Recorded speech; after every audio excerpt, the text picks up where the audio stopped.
La matinale RCF, le grand invité.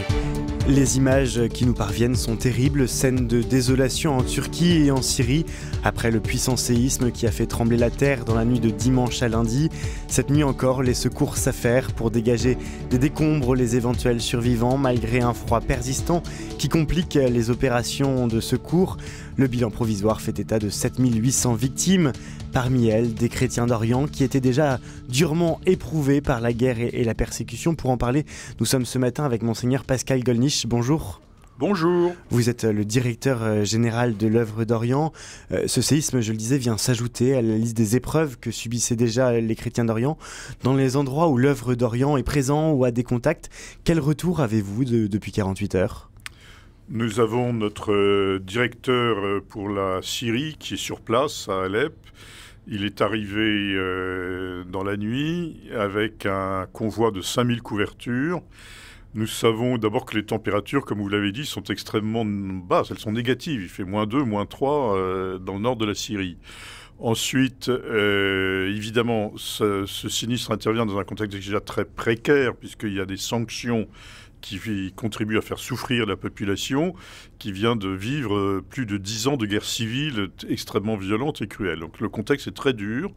Il y a des immeubles qui se sont effondrés, donc des morts. Nous n'avons pas encore le chiffre évidemment définitif des personnes décédées.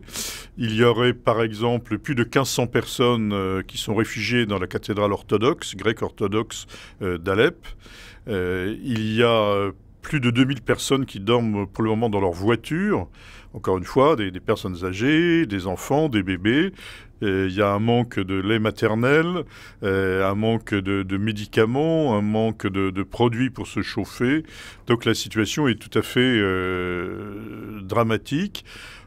Les évêques d'Alep, vous savez qu'il y a plusieurs églises, rien que pour les catholiques, il y a plus de 5 évêques catholiques, parce qu'il y a un maronite, un latin, un chaldéen, un arménien, etc. Un syriaque et d'autres encore. Mais avec les évêques orthodoxes, ils ont fait un comité de soutien d'urgence qui va s'occuper de la distribution. Vous savez, dans ces cas-là, c'est ce qu'on appelle souvent le dernier kilomètre qui est difficile. On achemine de l'aide au plus proche de la ville, et après ça, comment on le distribue à ceux qui en ont besoin. Donc c'est très important qu'il y ait sur place un comité qui se constitue, qui connaît les gens, qui connaît les personnes, qui a des collaborateurs. Il y a aussi une Caritas en Syrie, par exemple. Et donc, ces évêques montent un comité pour aider les personnes. Donc, excusez-moi, nous n'aidons pas seulement, nous les aidons, mais pas seulement les chrétiens qui sont en perdition.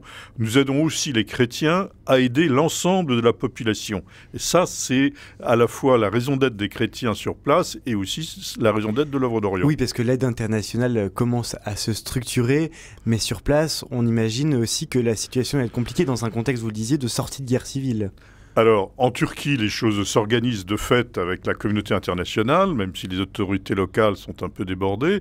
Mais en Syrie, c'est beaucoup plus compliqué parce qu'il y a des sanctions contre la Syrie. Il y a un contexte politique qui est extrêmement compliqué. Et donc, l'organisation de l'aide internationale sera évidemment beaucoup plus difficile. Je vois que la Croix-Rouge a demandé une levée des sanctions pour vraiment favoriser l'acheminement de l'aide. Je ne doute pas que les responsables politiques autoriseront l'aide à arriver. Mais vous voyez bien que l'implantation des organisations occidentales sera plus compliquée qu'en Turquie. Et vous le disiez, la vocation, la mission des chrétiens là-bas, c'est aussi d'aider les autres et d'agir en chrétien. Concrètement, comment agir en chrétien dans ces moments très compliqués où il y a des pillages, il y a beaucoup de violence aussi, puisqu'il n'y a plus d'État. Quelle mission ont les chrétiens ? Il y a quand même un État, je dirais. Peut-être qu'il y a plutôt trop d'États que pas assez. Oui, il n'y a plus d'État, c'était une exclamation. On avait un témoignage, effectivement, qu'on pouvait entendre ici et là, d'une femme qui s'exclamait « Il n'y a plus d'État ». Quelle mission pour les chrétiens en ce moment, les chrétiens d'Orient ? Donc il y a quand même un gouvernement et un régime fort. Hein. Alors, les chrétiens, encore une fois, se doivent de monter un comité où ils aident les plus démunis, quels qu'ils soient. Et ça crédibilise le rôle et la présence des chrétiens sur place. Donc c'est extrêmement important, je le redis, que les évêques locaux aient pu monter ce comité, d'aider tout le monde. Et par là donc, vous savez, dans ces drames, comme tout le monde est concerné par le drame, les immeubles s'écroulent sans demander des certificats de baptême ou pas. Donc ces drames ont pour effet de souder la population malgré tout. Alors évidemment, il peut y avoir des vols, des pillages, mais globalement, l'ensemble de la population est solidaire. Et il y a une forte solidarité dans les pays du Moyen-Orient. Et donc, il y a cette solidarité va ressouder les populations, les communautés. Y compris interreligieuses, parce qu'on... Bien sûr. Par exemple, quand je parle de ce comité d'évêques, ils ont repéré des musulmans qu'ils connaissent, qui sont en détresse. Ils vont aussi aider ces familles musulmanes. Donc, les chrétiens aident l'ensemble de la population. Et c'est pour ça qu'ils ont un rôle important, parce que c'est vraiment eux qui aident l'ensemble de la population. Ils ont ce réflexe, parce qu'ils sont nourris de l'évangile. Donc on aide un pauvre et un malade parce qu'il est pauvre et malade, comme le Christ nous l'a demandé. Donc ces chrétiens sont courageux.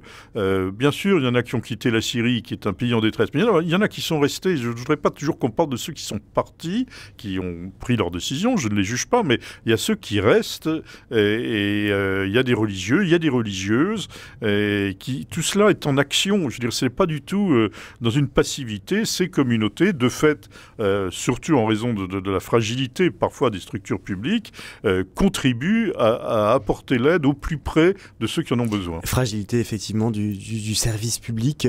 Quel rôle va avoir l'État ou peut avoir l'État dans un contexte aussi compliqué ? D'abord, il faut de fait assurer la sécurité pour éviter qu'il y ait des pillages qu'il y a parfois dans ce type de situation. Ensuite, il faut qu'ils permettent la libre circulation de l'aide. Et puis, on va devoir implanter, dans un premier temps, des villages de tentes.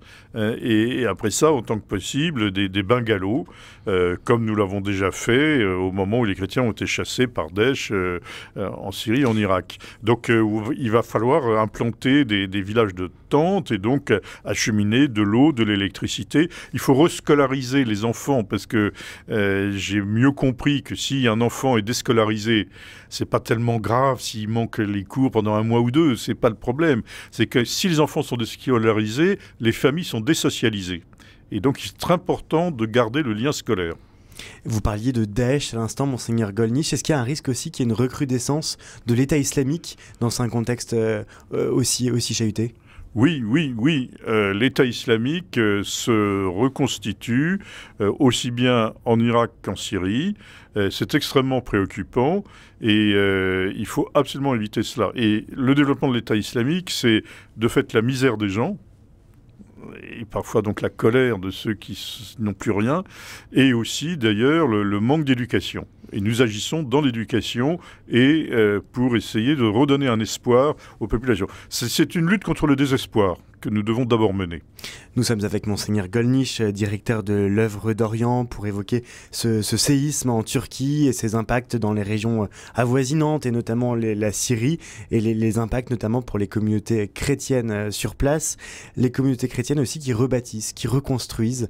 Il n'y a pas longtemps, vous avez déjà reconstruit la cathédrale maronite à Alep. Vous avez contribué à l'œuvre d'Orient à cette réflexion. Il va encore falloir reconstruire. Où est-ce qu'on continue à trouver l'espérance ? Comment est-ce que les chrétiens sur place continuent à bâtir, rebâtir ce que la guerre détruit, ce que les séismes détruisent ? Excusez-moi de cette réponse qui peut vous sembler convenue ou évidente, mais elle est forte. C'est la foi. C'est la foi qui permet de vivre de l'espérance que Dieu nous donne. Et la foi, ils en ont. Voilà. Deuxièmement, il faut absolument que nous parvenions à faire entendre la voix des Syriens. Il y a donc cette question des sanctions, mais il faut aussi redonner un espoir à l'ensemble de la population. Si vous voulez, le sort des chrétiens en Syrie n'est pas complètement indépendant du sort de la Syrie en général. Donc quel est l'espoir pour les Syriens aujourd'hui ? Où va la Syrie ? Qu'est-ce qu'on fait de la Syrie ? Voilà. Donc c'est un problème général. Est-ce qu'il y a une opportunité là de refaire l'État, de reconstruire aussi un État ou une démocratie ? Quelle espérance on peut sortir de cette épreuve ?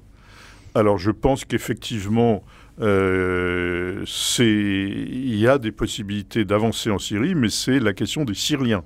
Et comme en plus c'est une question politique, c'est vraiment de la responsabilité des Syriens et non pas de la nôtre.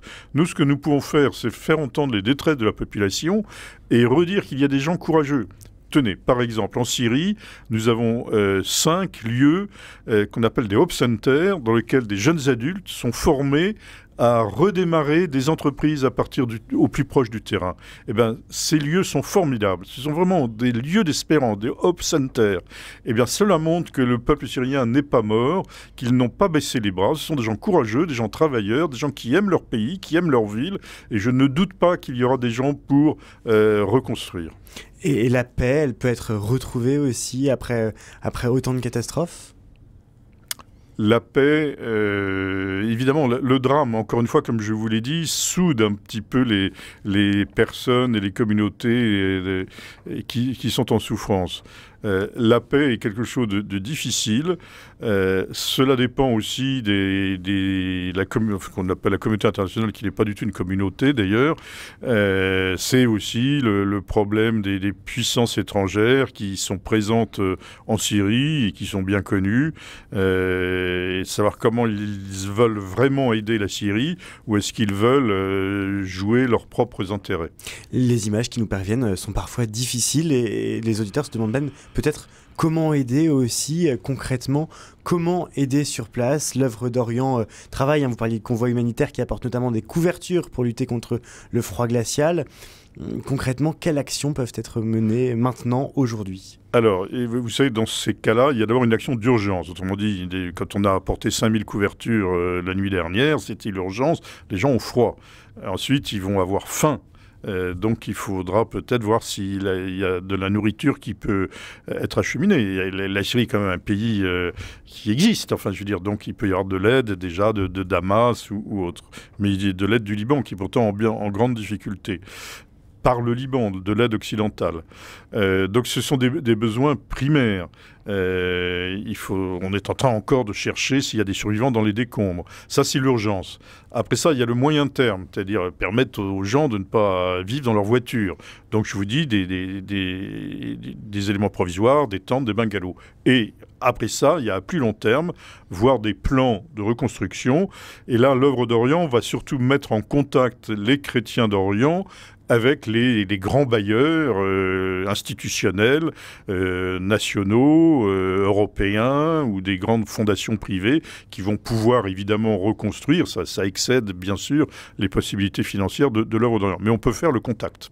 Merci beaucoup, Monseigneur Gollnisch. Je rappelle que vous êtes le directeur général de l'œuvre d'Orient. Merci beaucoup d'être revenu ce matin sur ce terrible séisme en Turquie et ses conséquences, notamment au nord de la Syrie, où les dégâts sont très importants. Je le rappelle, le bilan provisoire fait état pour l'heure de 7800 victimes. Merci.